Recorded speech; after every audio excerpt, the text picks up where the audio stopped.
Hi, welcome to Bearded Meeple. Today, we're going to be looking up at the vast expanse in an attempt to find constellations. We're looking at an abstract game for 2 to 6 players, ages 7 plus, and it'll play between 20 to 30 minutes. Now, in the game, you'll be placing star stones in an attempt to construct constellations on the board.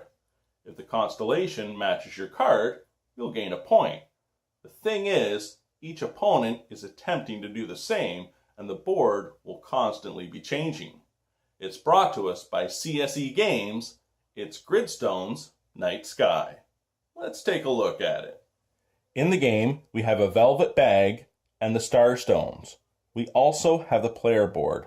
Now, depending on the number of players, will determine which sections of the grid you'll be using.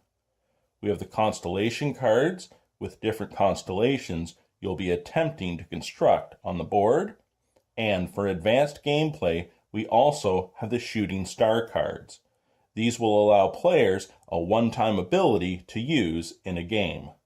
Let's take a look at the gameplay. Gameplay is very straightforward.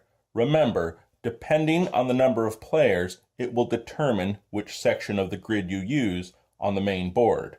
It will also determine how many cards you're dealt.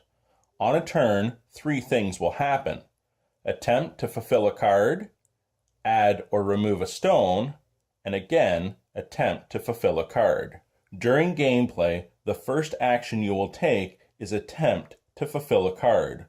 The orientation of the card doesn't matter as long as the image matches stones and blank spaces with what's on the board. I would then place the card down to show I've completed it and gain a point at the end of the game. The second action is to place a stone within the allowed grid, or you can remove a stone that is already in play. There are variations of gameplay, so some of these rules will alter depending which version of the game you're playing. And the third action is again checking your cards to see if you fulfilled the requirements of another constellation, because the first player to play all of their cards will win. And that, my friends, is Gridstones, Night Sky.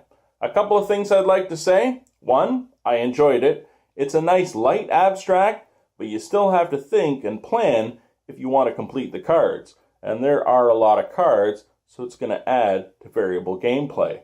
There are a lot of variations that you can play with the game, and it scales well to any number of players. I enjoyed it. I hope you get a chance to check it out. I'll talk to you again soon.